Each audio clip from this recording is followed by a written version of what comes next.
Hello dear student, स्वागत है आप सभी का शुभम क्लासेस के इस नए वीडियो में। मैं संजीव सर। स्टूडेंट, आज के इस वीडियो में हम आपके मोस्ट इंपॉर्टेंट डेरिवेशन की बात करने वाले हैं और ये डेरिवेशन यानी कि जो प्रकाशिकी का ये डेरिवेशन है बेटा, ये बहुत ज्यादा इंपॉर्टेंट है। ये हर साल आपके एग्जाम में पूछा जाता है। ठीक है, तो प्रकाशिकी के जितने भी डेरिवेशन है सब अपने आप में बहुत इंपॉर्टेंट है और बहुत आसान भी है। ठीक है, अगर आप इस वीडियो को शुरू से लेकर लास्ट तक देखते हैं तो तुरंत सारी चीजें आपको समझ में आ जाएगी, कहीं भी किसी भी प्रकार का कोई डाउट नहीं रहेगा। ठीक है, तो जितने भी बच्चे देख रहे हैं सभी लोग इस वीडियो को जो है जल्दी से लाइक कर दीजिए और ज्यादा से ज्यादा अपने दोस्तों को शेयर कर दीजिए, जिससे ज्यादा से ज्यादा बच्चे लाइव सेशन के साथ जुड़ सके। तो भैया ये जो डेरिवेशन है गोलीय पृष्ठों द्वारा प्रकाश का अपवर्तन, ठीक है, अभी जैसा कि आप लोगों ने देखा कि हमने आपको जो है बहुत जल्द ही यानी मंडे की क्लास में एक आपको फिजिक्स का मॉडल पेपर दिखाया था। ठीक है, और उस फिजिक्स के मॉडल पेपर में ये क्वेश्चन जो है आपके एग्जाम में पूछा गया था। ठीक है, यानी मॉडल पेपर में ये क्वेश्चन पूछा हुआ है, तो बहुत इंपॉर्टेंट है। और ये क्वेश्चन बेटा जब भी पूछा जाएगा 3 अंक के लिए पूछा जाएगा। अगर ठीक है टोटल अगर इसका पूरा प्रूफ पूछा जाएगा तो 5 नंबर के लिए पूछा जाएगा, और अगर पूरा प्रूफ नहीं पूछा जाएगा तो 2 नंबर या 1 नंबर के लिए पूछा जाएगा, सिर्फ फार्मूला लिखने के लिए। ठीक है, तो चलिए बच्चों करते हैं डेरिवेशन को स्टार्ट जल्दी से। जितने भी बच्चे देख रहे हैं, शुरू करने से पहले एक बार कंफर्म कर दो कि वॉइस और स्क्रीन क्लियर है। वॉइस और स्क्रीन क्लियर है? चलिए, वॉइस स्क्रीन क्लियर है तो आगे बढ़ा जाए। ठीक है, ध्यान से देखिएगा बेटा, प्रूफ बहुत इंपॉर्टेंट है और तुरंत आप सभी को समझ में आएगा। ठीक है, तो हेडिंग लगाइए गोलीय पृष्ठों द्वारा प्रकाश का अपवर्तन। सिंपल सा हेडिंग लगाइए, गोलीय पृष्ठों द्वारा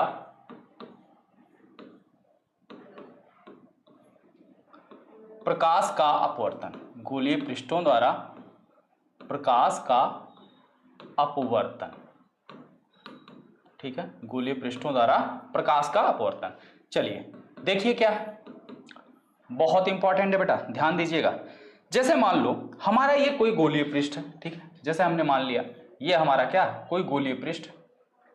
ठीक, चलिए ये हो गया हमारा एक गोलीय पृष्ठ। ठीक है, अब ये जो गोलीय पृष्ठ है इस गोलीय पृष्ठ को कोई नाम दे देते हैं। ठीक है, मान लेते हैं ये गोलीय पृष्ठ जो है हमारा क्या है, यश और यश डैश है। क्या है? यश और यश डैश है।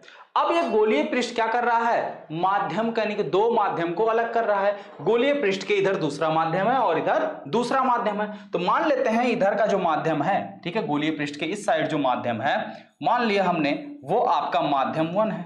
क्या है? माध्यम 1 है। और गोलीय पृष्ठ के दूसरी साइड जो है वो हमने मान लिया क्या है, माध्यम 2 है। क्या है बेटा? माध्यम 2 है।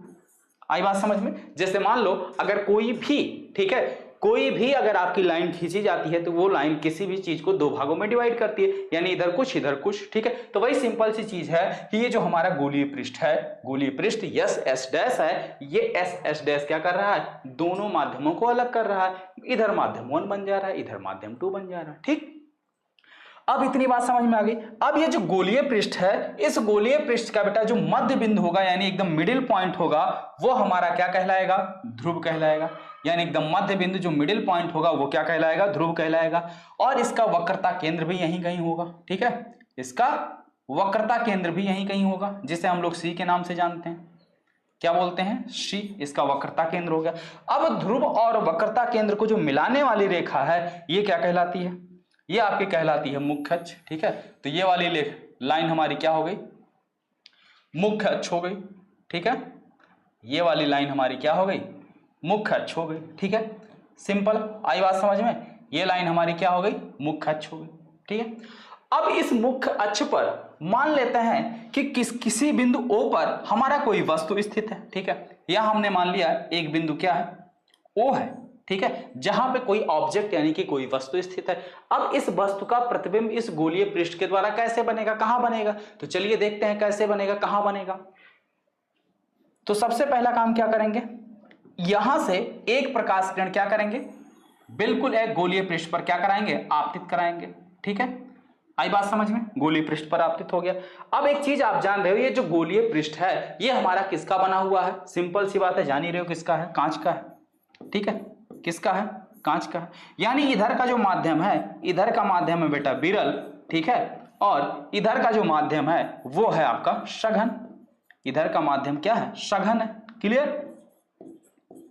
आई बात समझ में? सबसे पहले देखिए, सबसे पहला काम बेटा इमेज फॉर्मेशन। अगर आप इमेज बना लिए कि किरण आरेख द्वारा प्रतिबिंब कहां बनेगा, तो आगे प्रूफ में किसी भी प्रकार का कोई दिक्कत नहीं होगा, ठीक है। इसीलिए आप लोगों ने देखा होगा, सबसे पहले हम आपको दर्पण के द्वारा प्रतिबिंब का जो बनना होता है वो मैंने सिखाया, जबकि वो आपके सिलेबस में नहीं था, ठीक है। क्लास 10th में वो चीजें आपने पढ़ा था, उसके बावजूद हम चाहते तो सीधे बोल देते बेटा रिवीजन कर लेना, ठीक है। लेकिन फिर भी हम उसकी, ठीक है, एप्लीकेशन या उसका यूज मुझे पता था कि कहां होगा, ठीक है, इसलिए मैंने पूरा अच्छे से उसको एक्सप्लेन किया, ठीक है। चलिए, तो इतनी बात समझ में आ गई। अभी फिर से समझा देंगे एक बार।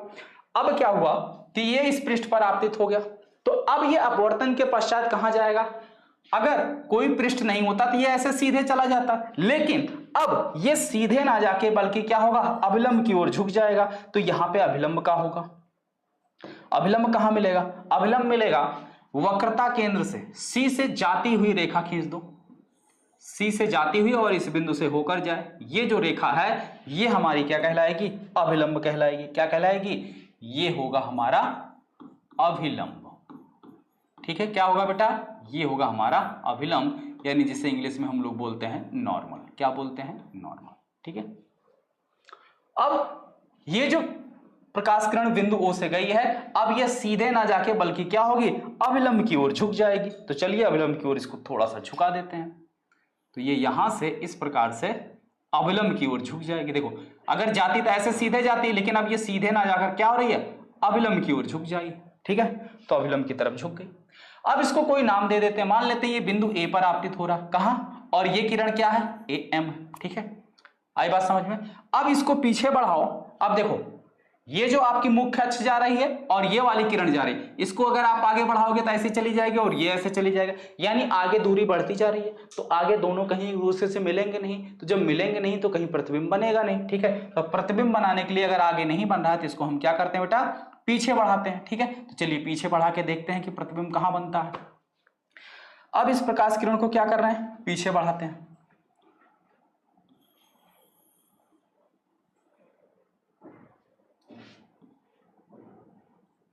ठीक है, तो इसको जब हमने पीछे बढ़ाया तो यहां पे मान लेते हैं यहां कोई बिंदु क्या है, आई है।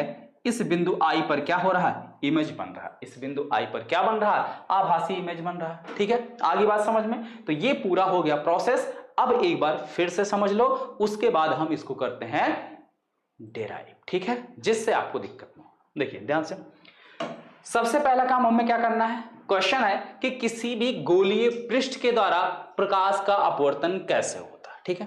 तो अब हमने मान लिया कि हमारा S और S डैश एक गोलीय पृष्ठ है जो दो माध्यमों को अलग कर रहा है। इधर माध्यम 1 है, उधर माध्यम 2 है, और माध्यम 1 जो है हमारा विरल माध्यम है और माध्यम 2 जो है वो सघन माध्यम है, ठीक। गोलीय पृष्ठ का जो मध्य बिंदु होगा वो कहलाएगा ध्रुव, ठीक है, और गोलीय पृष्ठ का जो वक्रता केंद्र होगा, ठीक है, ये। अब ध्रुव और वक्रता केंद्र को जो मिलाने वाली रेखा है ये क्या कहलाएगी, आपकी मुख्य अक्ष, ठीक है। ये वाली जो लाइन है ये लाइन आपकी क्या कहलाएगी, मुख्य अक्ष कहलाएगी, ठीक है। कहां लिखूं, यहां लिख देता हूं। ये लाइन आपकी क्या है, चलो जानते रहो क्या लिखूं, ठीक है, क्योंकि लिखूंगा अभी आगे काम आएगा, ठीक है, जगह चाहिए थोड़ा सा मुझे, ठीक है। तो ये हमारी हो गई मुख्य अक्ष। अब इस मुख्य अक्ष के बिंदु O पर हमने मान लिया कोई एक वस्तु स्थित है। अब O से एक प्रकाश किरण ये चली, ठीक है। जैसे ही बिंदु A पर ये प्रकाश किरण क्या हुई, आपतित हुई, तो आपतित होने के बाद, ठीक है, प्रकाश किरण बिंदु A पर जब आपतित हुई तो आपतित होने के बाद ये देखो विरल माध्यम से सघन में जा रही है। तो जब विरल से सघन में जाता है तो प्रकाश किरण सीधे ना जाके अभिलंब की ओर झुक जाता है, और यह है अभिलंब, यानी वक्रता केंद्र से जिस बिंदु पर प्रकाश किरण आपतित हो रहा, आपतन बिंदु पर इसको मिलाती हुई रेखा खींच दो, ये हो जाता है अभिलंब। तो ये है अभिलंब आपका, ठीक है। अब जाना चाहिए सीधे, लेकिन सीधे ना जाके थोड़ा सा झुक गई, तो थोड़ा सा ये झुक गई। अब आगे तो प्रतिबिंब बनेगा नहीं, ठीक है। तो इसके लिए हमने इस प्रकाश किरण को क्या किया, पीछे बढ़ाया, और ये मुख्य अक्ष को पीछे बढ़ाया। तो दोनों किरणों को पीछे बढ़ाया तो दोनों एक दूसरे से बिंदु आई पर मिल रहे हैं, जहां पर वस्तु का आभासी प्रतिबिंब बन रहा है, ठीक है। इतनी बात समझ हो गई। अब मान लेते हैं, माना ये जो कोण बन रहा है ये अल्फा बन रहा है, यहां पे जो एंगल बन रहा है मान लिया हमने वो बीटा बन रहा है, ठीक है, और यहां पे जो कोण बन रहा है हमने मान लिया वो गामा बन रहा है। कितना बन रहा है, गामा, ठीक है।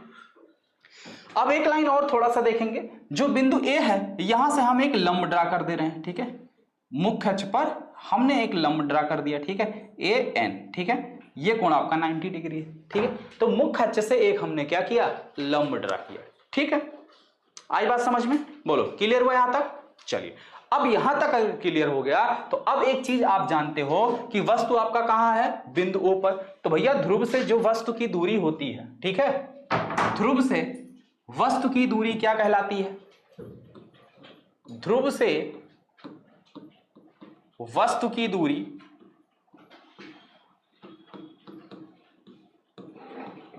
ध्रुव से नापेंगे तो वस्तु कहां आपका, ओ पर। पीओ बराबर क्या हो जाएगा, माइनस का यू, यानी ये दूरी क्या होगी आपकी, यहां से यहां तक की दूरी यू होगी, और ये क्या है, पृष्ठ के बाईं ओर है, बाईं ओर होने के नाते क्या हो जाएगा, नेगेटिव साइन आ जाएगा, ठीक।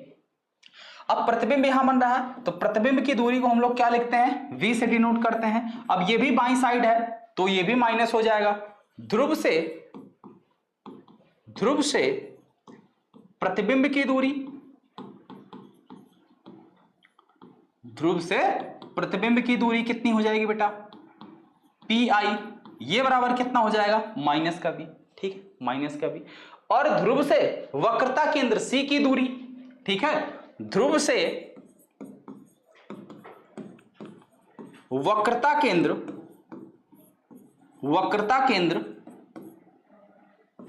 की दूरी, तो वक्रता केंद्र की दूरी आपकी क्या हो जाएगी, P से लेके C तक की, और ये क्या होगी, कैपिटल R, क्या होगी, कैपिटल R, यानी कि यहां से लेके यहां तक की जो दूरी होती है वो क्या होगी, कैपिटल R होगी, ठीक है। क्यों, क्योंकि ये प्लस में क्यों होगा, क्योंकि ये पृष्ठ के दाहिनी तरफ है, पृष्ठ के दाहिनी तरफ है, ठीक है। इतनी बात समझ में आ गई? चलिए, अब अगर इतनी बात समझ में आ गई है तो अब थोड़ा सा और आइए फिगर में थोड़ा और पोस्टमार्टम किया जाए।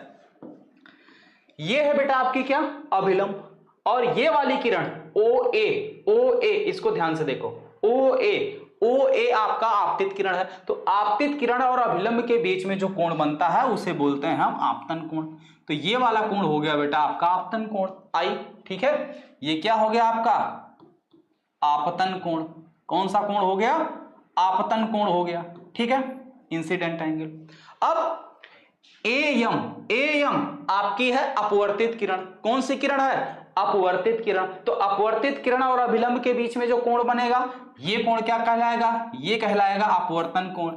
ये क्या हो गया आपका, अपवर्तन कोण, ठीक है बेटा, ये क्या हो गया आपका, अपवर्तन कोण हो गया। यहां तक कोई डाउट नहीं है ना, एकदम देखो आराम से, बहुत आसान तरीके से आपको ये पूरा डेरिवेशन सिखाएंगे, ठीक है, बहुत अच्छे समझ में आएगा, बस ध्यान से देखते जाइए। ये हो गया आपका क्या, अपवर्तन कोण, ठीक, सिंपल। अब एक बात बताओ, ये जितना कोण है उतना कोण ये भी तो होगा, उतना ही कोण ये भी होगा, बोलो। दोनों शीर्षाभिमुख है, क्योंकि यही एयम को ही पीछे बढ़ाया गया, तो जितना कोण ये बन रहा उतना कोण ये भी बनेगा। तो ये कोण भी किसके बराबर होगा, आर के बराबर होगा, अपवर्तन कोण के बराबर होगा, ठीक है। आगे बात समझ में। चलिए, अब अगर बात यहां तक समझ में आ गई है तो अब जरा एक नजर डालिए त्रिभुज ओ ए सी में, ओ ए सी में, ये है O, ये है A और ये है C।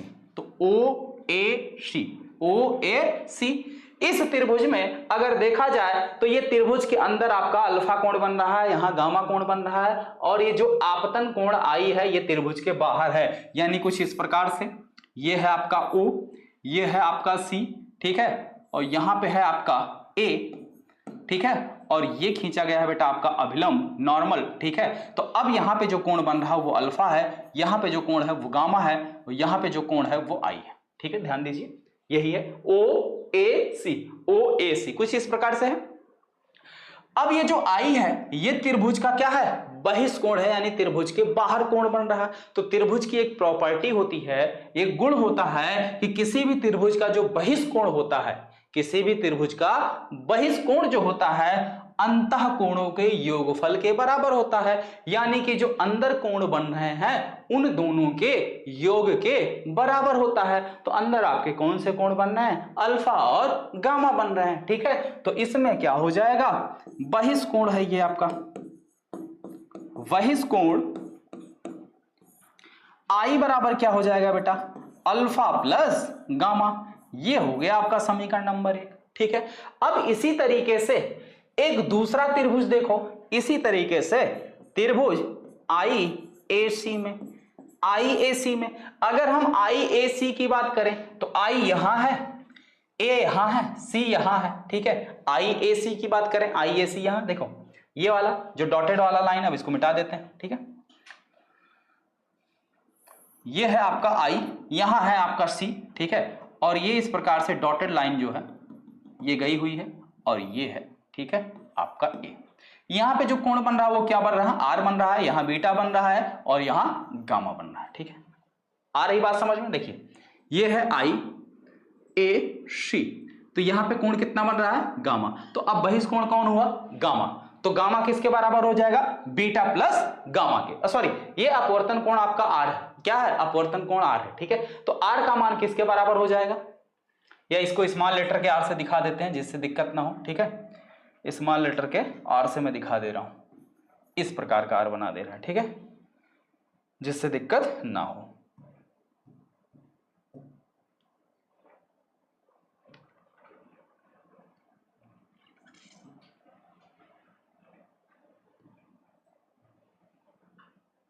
ठीक, ये है आपका R। ठीक है, चलिए, तो अब ये जो R है ये किसके बराबर हो जाएगा भाई, इस R का मान बीटा प्लस गामा के बराबर हो जाएगा। बहिष्कोण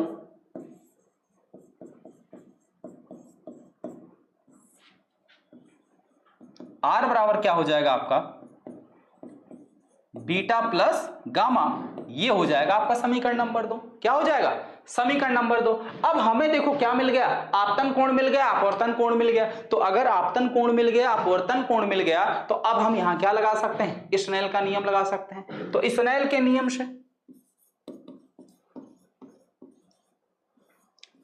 स्नेल के नियम से, तो स्नेल का नियम क्या कहता है बेटा, स्नेल के नियम से, स्नेल का नियम कहता है साइन I, ठीक है, और बटे साइन R बराबर क्या होता, माध्यम का अपवर्तनांक। अब माध्यम क्या है, माध्यम 1 का अपवर्तनांक हमने मान लिया n1 है, और माध्यम 2 का अपवर्तनांक हमने क्या मान लिया, n2 है। तो साइन I बटे साइन R बराबर क्या होता है, n2 बटे n1, n2 बटे n1, और यही माध्यम का क्या है, अपवर्तनांक।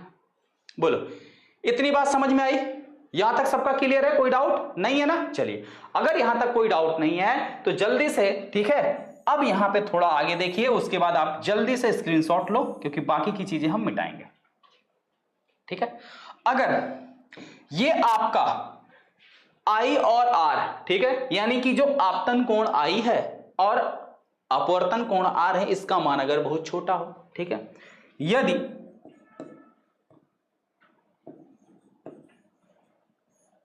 दर्पण का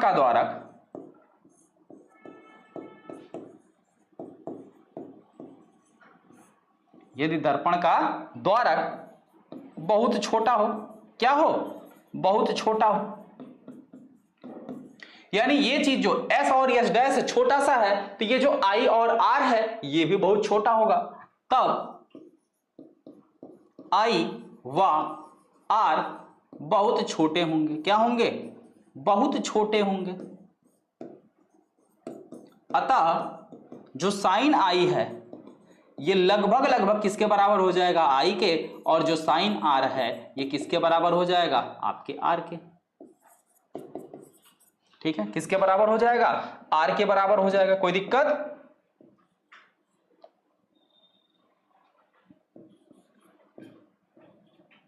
ठीक है, कोई दिक्कत नहीं होनी चाहिए। तो अब हम साइन I की जगह क्या लिखेंगे, I, और साइन R की जगह क्या लिखेंगे, R। अब ऊपर मिटा दें, बोलो, ऊपर मिटा दें, कोई दिक्कत नहीं है, चलिए मिटा देते हैं। अच्छा, स्क्रीनशॉट लेना है, जल्दी से ले लो भाई।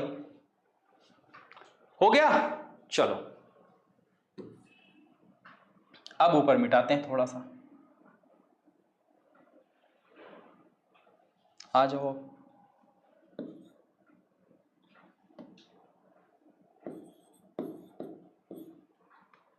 साइन I की जगह हम क्या लिखेंगे, तब इसको बना लो कोई समीकरण नंबर 3, ठीक है, या छोड़ो ऐसे ही रहने दो। हाँ, साइन आई की जगह लिख लेंगे आई और यहां लिख लेंगे आर बराबर क्या हो जाएगा N2/N1। ये हो गया आपका समीकरण नंबर 3, ठीक है, समीकरण नंबर 3। अब समीकरण नंबर 1 और 2 से, ठीक है, 1 और 2 से आई और आर का मान 3 में रखने पर, तो चलिए लिखिए समीकरण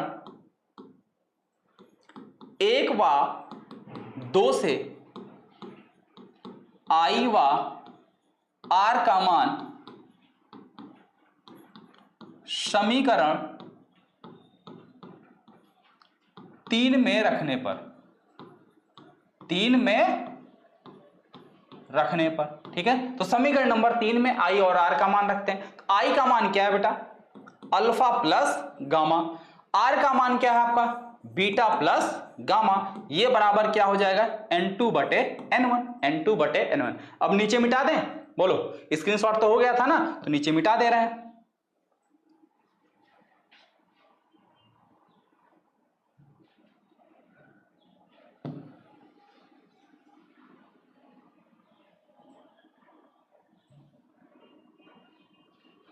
ठीक, चलिए तो अब तिरछा गुणा कर दो। क्या करोगे तिरछा गुणा इसका इसमें, तो ये हो जाएगा N1 अल्फा प्लस गामा, ये बराबर हो जाएगा N2 और beta plus gamma, beta plus gamma. अब गुणा कर लो तो ये हो जाएगा N1 alpha plus N1 gamma equal to N2 beta और प्लस N2 गामा, ठीक है। अब गामा वाले को एक साइड कर लो, बाकी सबको दूसरी साइड कर लो, तो ये हो जाएगा N1 अल्फा, N2 बीटा इधर प्लस है, इधर आएगा माइनस हो जाएगा, माइनस N2 बीटा बराबर ये हो जाएगा N2 गामा माइनस ये N1 गामा है, उधर जाएगा माइनस हो जाएगा N1 गामा।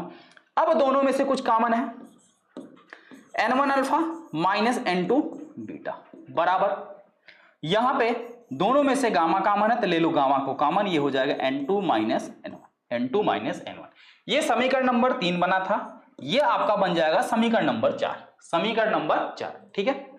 आगे बात समझ में, बोलो ये समीकरण नंबर 4 बन गया।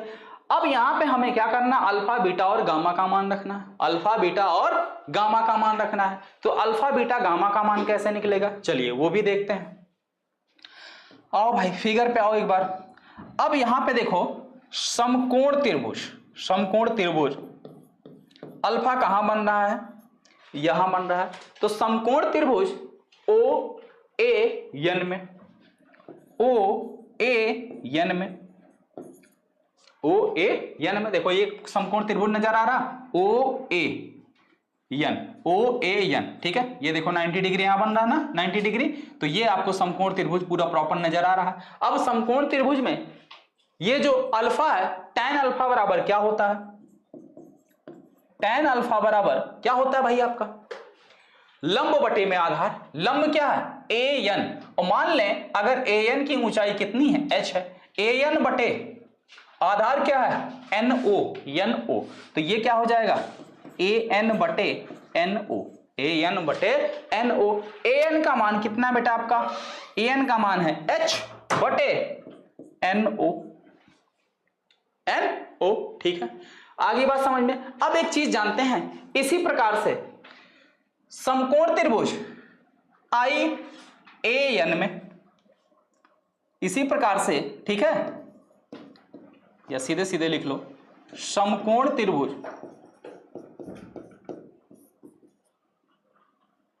आई ए एन में।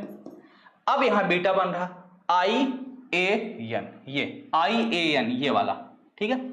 इसमें क्या हो जाएगा भाई आपका tan बीटा बराबर, tan बीटा बराबर क्या हो जाएगा लंब, लंब आपका हो जाएगा ए एन बटे N I Aadhaar N I, A N का मान कितना है h बटे एन आई, h बटे एन आई, ठीक। इसी तरीके से समकोण त्रिभुज, जगह कम पड़ गई, चलो यहां लिख देते हैं, ठीक है, ऊपर लिख दे रहा हूं, ठीक है। इसी तरीके से समकोण त्रिभुज ए सी एन में, गामा यहां बन रहा है ना, तो ए सी एन में समकोण त्रिभुज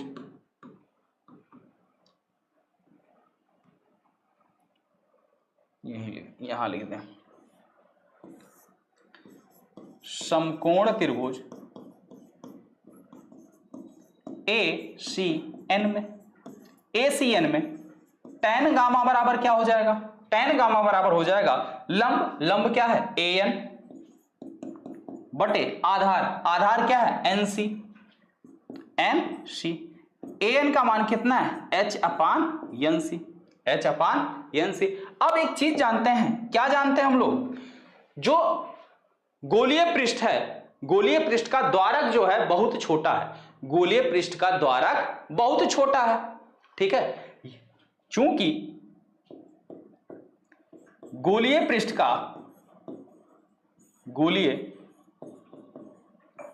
पृष्ठ का द्वारक बहुत छोटा है, बहुत छोटा है, अतः अल्फा बीटा और गामा बहुत छोटे होंगे, क्या होंगे, बहुत छोटे होंगे। अच्छा एक चीज बताओ, इससे पहले जब हमने आपको लिखवाया था कहीं दर्पण का द्वारक तो नहीं लिखवा दिया, उसे करेक्ट कर लेना, अगर दर्पण का द्वारक लिखवा दिया होगा तो उसे करेक्ट कर लेना, गोलीय पृष्ठ लिखना, ठीक है, वहां पे गोलीय पृष्ठ लिखना, ठीक है। इससे पहले जहां पे हमने साइन आई और साइन आर, जहां स्नेल का नियम लगाया था वहां पे आप लोग चेक कर लीजिएगा, अगर हमने दर्पण लिखवाया होगा तो आप दर्पण की जगह पे गोलीय पृष्ठ कर लीजिएगा, ठीक है, वो बाय मिस्टेक हुआ, ठीक है। चलिए अब अगर अल्फा बीटा और गामा बहुत स्मॉल एंगल हैं तब क्या हो जाएगा, अब आगे देखिए, जल्दी से यहां तक स्क्रीनशॉट लीजिए, आगे हम, ठीक है, मिटाएंगे।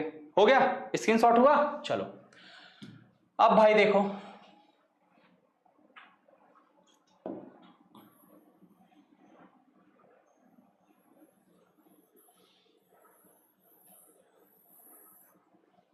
देखो अगर ये बहुत छोटे एंगल हैं तब tan अल्फा बराबर हो जाएगा अल्फा, tan बीटा बराबर हो जाएगा बीटा, और tan गामा बराबर क्या हो जाएगा गामा, tan गामा बराबर हो जाएगा गामा। अब यहां से tan अल्फा का मान कितना बेटा, तो tan अल्फा की जगह हम क्या लिख देंगे H/NO, ये हो गया किसका मान अल्फा का। tan बीटा, बीटा की जगह क्या है H/NI, H/NI लिख देंगे, ये मान हो गया किसका बीटा का। tan गामा, गामा का मान कितना है H/NC, तो H/NC ये किसका मान हो गया गामा का। अब अल्फा बीटा गामा का मान उठा के समीकरण नंबर 4 में रख दो, अल्फा बीटा गामा का मान समीकरण नंबर 4 में रखने पर, या उससे पहले अब यही अगर आपने बात करी है कि गोलीय पृष्ठ का द्वारक अगर बहुत छोटा है तो अल्फा बीटा गामा बहुत छोटे होंगे, और ये जो बिंदु N है ये P, N और P क्या होंगे समपाती होंगे। तो यहीं एक लाइन और लिख लो, और बिंदु P व N समपाती होंगे, समपाती होंगे। कैसे समपाती होंगे, छोटो सोचो, अगर ये जो इतना बड़ा सा हो, अगर इतना बड़ा सा हो, ये पॉइंट इतना बड़ा सा, तो जो बिंदु A है यहां कहीं होगा। अब अगर A से हम लंब डालेंगे तो यही P पे तो आके पड़ेगा, बोलो P पे आके पड़ेगा, तो जो A से लंब डालेंगे N वो P पे आके पड़ेगा, तो P और N जो है लगभग एक ही होंगे, लगभग क्या होंगे एक ही होंगे। तो हम P की जगह पर क्या लिख सकते हैं N लिख सकते हैं, ठीक है। या अतः अब यहां पे चूंकि बिंदु P व N क्या है समपाती हैं, क्या है समपाती हैं, ठीक है। तब N की जगह हम क्या लिख लेंगे P, तो ये हो जाएगा H/PO बराबर अल्फा, और ये क्या हो जाएगा H/PI बराबर ये क्या हो जाएगा बीटा, और ये क्या हो जाएगा H/PC बराबर हो जाएगा गामा। अब आगे देखो, अब आगे देखो PO, P से लेके O तक की दूरी, P से लेके O तक की दूरी क्या है बेटा माइनस का U, आपको बताया गया शुरू में ही। तो ये क्या हो जाएगा अल्फा बराबर H/-U। इसी तरीके से P से लेके I तक की दूरी, P से लेके I तक की दूरी क्या है V है, और इधर है दर्पण के बाईं साइड है, तो क्या हो जाएगा सॉरी गोलीय पृष्ठ के बाईं ओर है, तो क्या हो जाएगा माइनस में, तो बीटा बराबर क्या हो जाएगा H/-B। इसी तरीके से गामा बराबर क्या हो जाएगा H अपान में R, H अपान में P से लेके C तक की दूरी क्या है, R है। ठीक है, अब अल्फा बीटा गामा का मान समीकरण नंबर 4 में रखने पर, ये मिटा दे रहे हैं क्योंकि स्क्रीनशॉट आप पहले ही ले चुके हैं।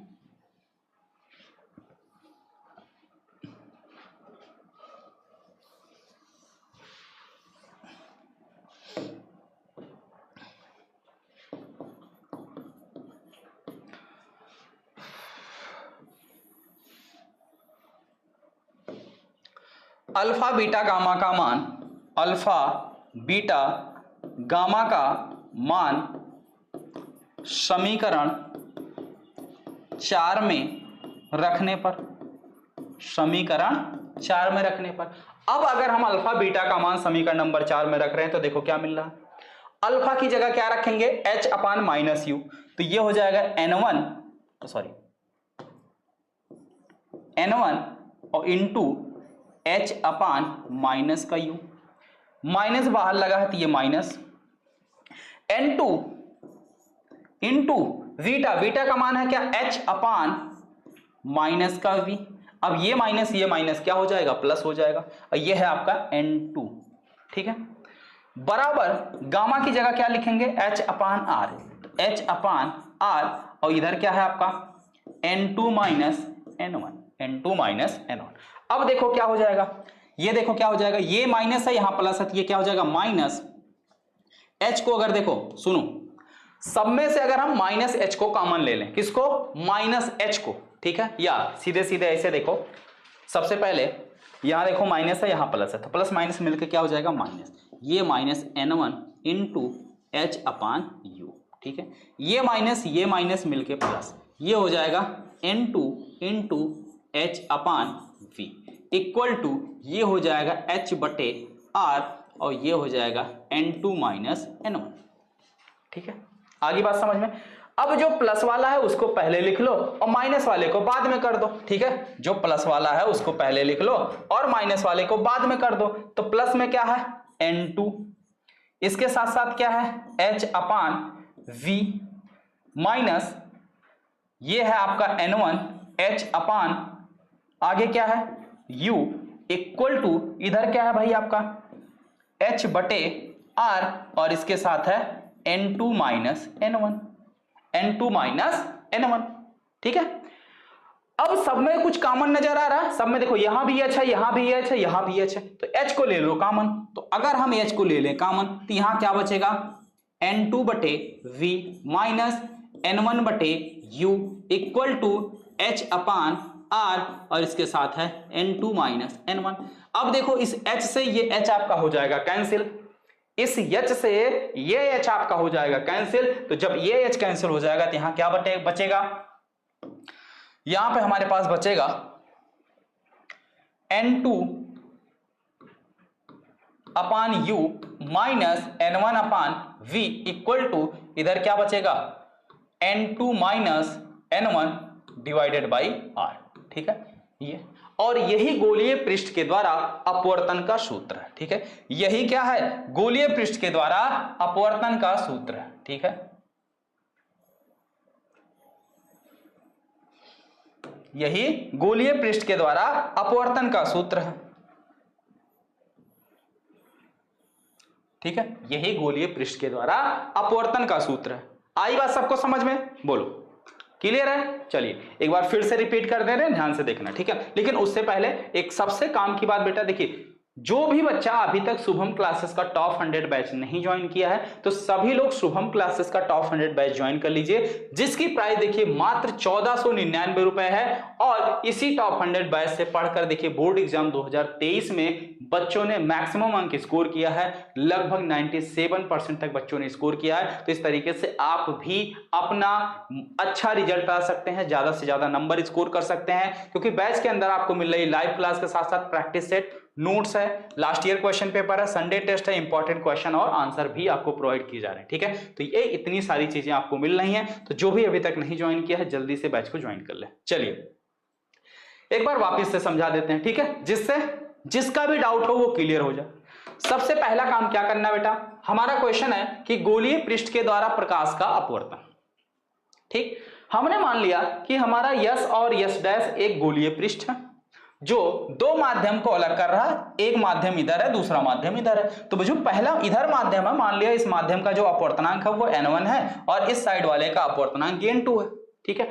और ये जो अपवर्तक पृष्ठ है इसका मध्य बिंदु हमारा क्या है, P, ठीक। और इस गोलीय पृष्ठ का माना वक्रता केंद्र C ये है, ठीक है।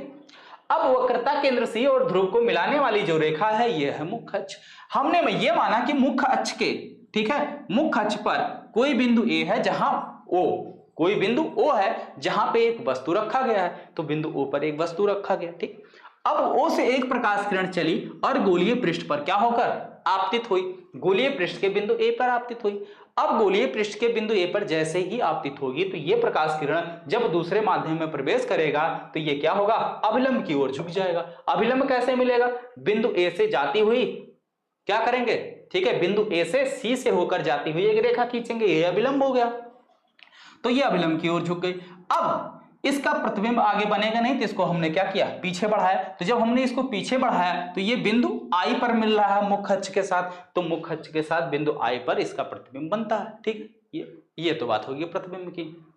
ओके, अब आप जान रहे हैं ये आपका वस्तु है और ये है आपका ध्रुव। तो ध्रुव से वस्तु के बीच की जो दूरी होती है वो u होती है और बाईं साइड है तो माइनस u हो जाएगी, और यहां से इसकी दूरी प्रतिबिंब की v होती है और बाईं साइड है तो माइनस v हो जाएगी। और ध्रुव से वक्रता केंद्र की जो दूरी होती है वही तो वक्रता त्रिज्या होती है। मान लेते हैं गोलीय, जो हमारा गोलीय पृष्ठ है इसकी वक्रता त्रिज्या कितनी है, कैपिटल R, ठीक। इतनी बात समझ में आ गई। अब एक चीज आप जान रहे हैं, OA आपकी आपतित किरण है और ये अभिलंब है, तो इसके बीच में जो कोण बनेगा वो आपतन कोण I बनेगा, ठीक है। अब AM ये आपकी अपवर्तित किरण है और ये अभिलंब, इसके बीच में जो कोण बनेगा वो अपवर्तन कोण बनेगा। अब यही अपवर्तन कोण यहाँ पे जो कोण बन रहा है उसके बराबर होगा, क्योंकि दोनों शीर्षाभिमुख है। क्यों, क्योंकि AM को ही तो पीछे बढ़ाया गया, AM वाली लाइन ही तो ये है, तो जितना यहां बन रहा उतना यहां बनेगा।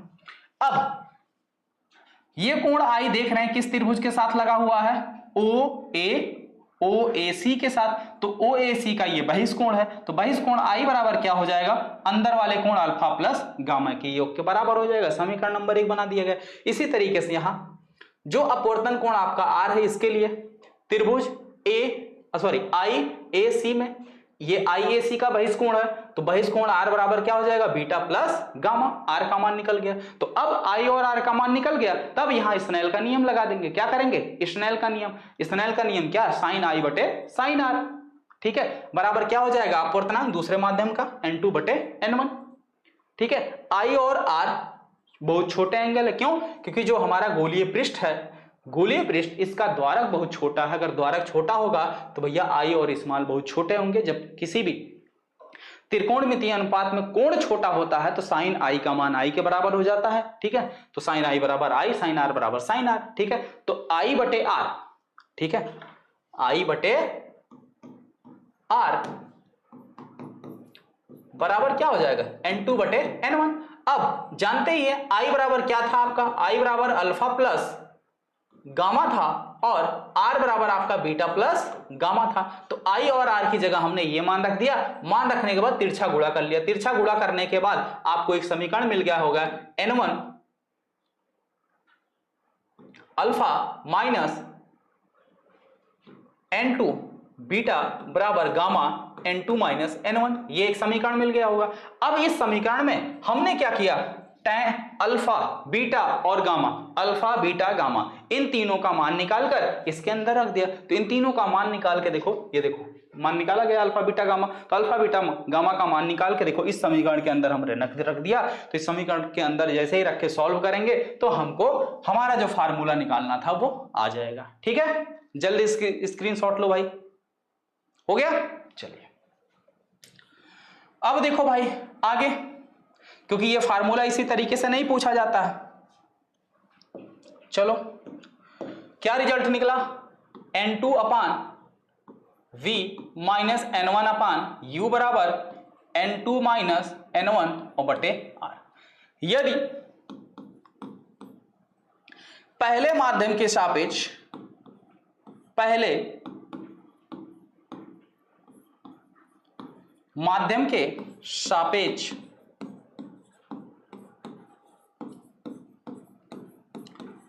दूसरे माध्यम का अपवर्तनांक n हो तो n2/n1 बराबर क्या हो जाएगा आपका n। अब ये जो समीकरण है, इस समीकरण को कोई बना लो, कोई 4 बना था, इसको बना लो 5। समीकरण नंबर 5 में n1 से भाग कर दो, समीकरण नंबर 5 में n1 से भाग कर दो, ठीक है।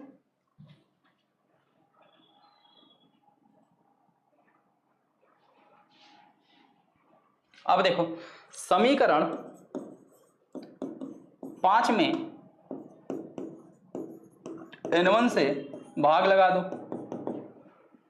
तो क्या होगा, n2 में भाग करोगे तो क्या हो जाएगा n2/n1 और ये हो जाएगा b।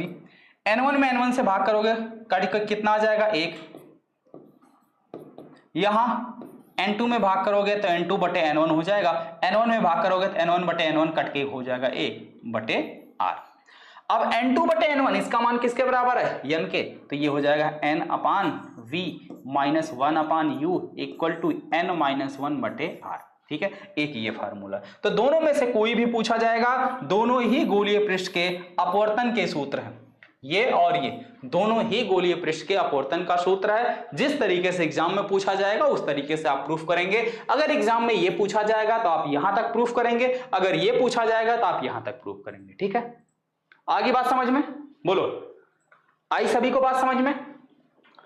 तो जितने भी बच्चे देख रहे हैं, अगर किसी को अभी भी कोई डाउट होगा तो एक बार आप लोग सेशन को क्या करिएगा, रिपीट कर लीजिएगा, दोबारा देख लीजिएगा, सारी चीजें आपको अच्छे से समझ में आ जाएगी, ठीक है। और ये सेशन बच्चों आपको कैसा लगा कमेंट सेक्शन में जरूर बताइएगा, ठीक है। और फिर जो है हम लोग बात करेंगे इसके आगे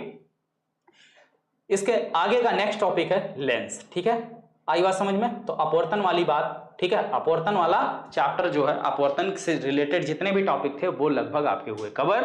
अब हम लोग बात करेंगे लेंसों की, ठीक है। आपका लेंस क्या होता है ये हम लोग नेक्स्ट क्लास में बात करेंगे। Okay, thank you.